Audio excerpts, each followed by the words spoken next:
नमस्ते दोस्तों, मेरा नाम है डॉक्टर शिल्पी बंसल, आप सभी की डेंटिस्ट मैम। आज की वीडियो में हम जो ट्रीटमेंट डिस्कस करने वाले हैं उसका नाम आपने जरूर सुना होगा अगर आपके दांत में कभी तेज दर्द हुआ है। आज हम बात करेंगे रूट कैनाल ट्रीटमेंट के बारे में।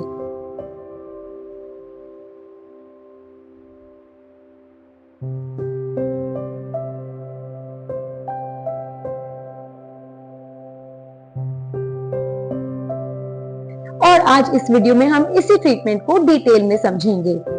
हम इसे पॉइंट वाइज डिस्कस करेंगे। सबसे पहले ये होता क्या है, इसकी जरूरत कब, क्यों और किसे पड़ती है, ये कैसे किया जाता है, और लास्ट पार्ट में हम डिस्कस करेंगे कि आफ्टर योर रूट कैनाल कराने के बाद आफ्टर केयर क्या है, क्या कोई ऐसी चीज है जिसको आपको ध्यान रखने की जरूरत है कि नहीं।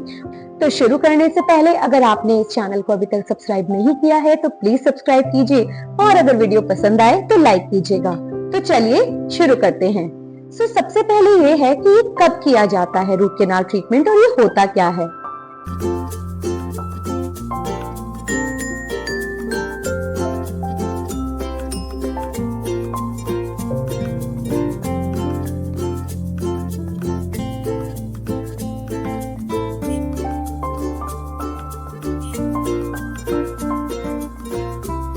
देखिए, ये दांत का क्रॉस सेक्शन है।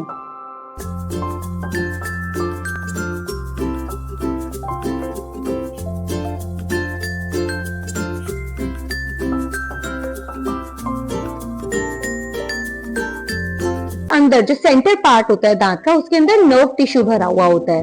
तो अगर ये डीप डीके या किसी भी कारण अगर इसमें इंफेक्शन हो जाता है, ये सड़ जाता है, तो आपके डेंटिस्ट आपको रूट कैनाल करने की सलाह देते हैं। तो इसमें होता क्या है, इस प्रोसेस में डेंटिस्ट जो ये सड़ा हुआ नर्व टिश्यू है उसको निकाल कर साफ कर देते हैं, स्टरलाइज करते हैं, क्लीन करते हैं, डिसइंफेक्ट करते हैं, और इसकी जगह एक आर्टिफिशियल फिलिंग मतलब इन नसों को भर देते हैं, और इसके बाद अंत में इस पे क्राउन लगाने की सलाह भी देते हैं। तो आइए अब जानते हैं कि क्यों ये जरूरत पड़ती है इसकी, why is it needed.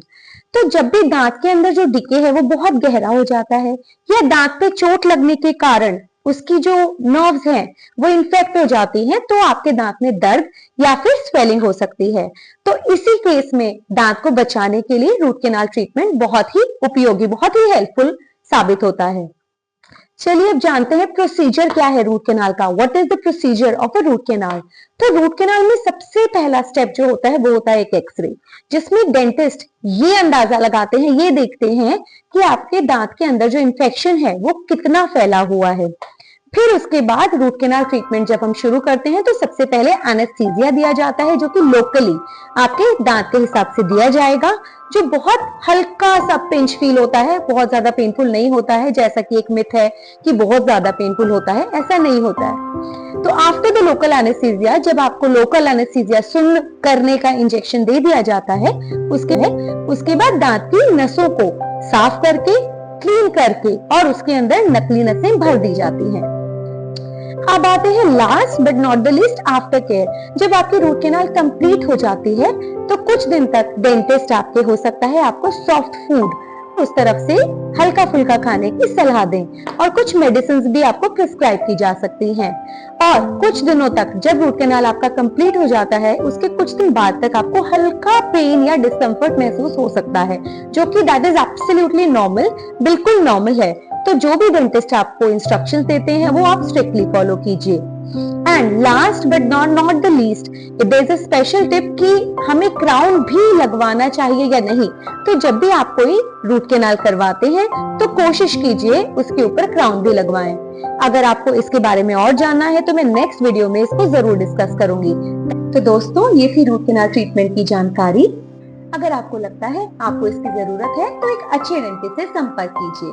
Video को लाइक और शेयर करना ना भूलें। अगर आपने अभी तक सब्सक्राइब नहीं किया है तो सब्सक्राइब कर लीजिए।